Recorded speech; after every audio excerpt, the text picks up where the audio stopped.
অনেক বছর হলো চড়ক ঘোরানো দেখি না, তাই ভাবলাম যাই একটু চড়ক ঘোরানো দেখে আসি। তো hey everyone, back to my channel Swapnas লাইফস্টাইলে একটা মিনি ভিডিওতে সবাইকে ওয়েলকাম।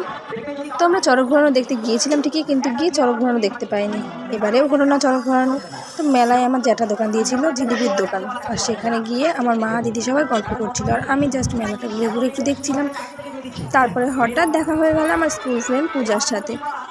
সাথে আমার অনেক দিন পর দেখা হলো। তো গাইস, কেমন হয় বলো তো যদি অনেক দিন পর স্কুল ফ্রেন্ডের সঙ্গে দেখা হয়? হ্যাঁ, এটাই হচ্ছে পূজা।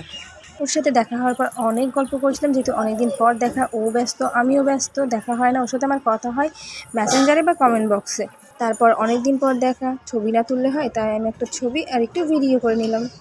আর আমি ভিডিও করছিলাম বলে পূজা একটু লজ্জা পেয়ে গেছে। আর এদিকে আমাদের অয়ন্তিকা দেখো, একটা বেলুন কিনে দেওয়া হয়েছে, বেলুনটা হাতে পেয়ে কত মজা করছে। আর ওখানে গান হচ্ছিল, তাই ও নাচও করছিল।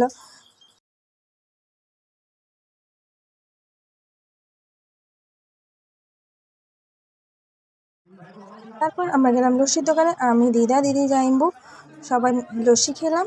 আর কিছু খাইনি মেলায় গিয়ে, কেন কি মেলায় গিয়ে শুধু ঠান্ডা ছাড়া আর কিছুই ভালো লাগে না আমার খেতে। যাই হোক, টাটা বন্ধুরা।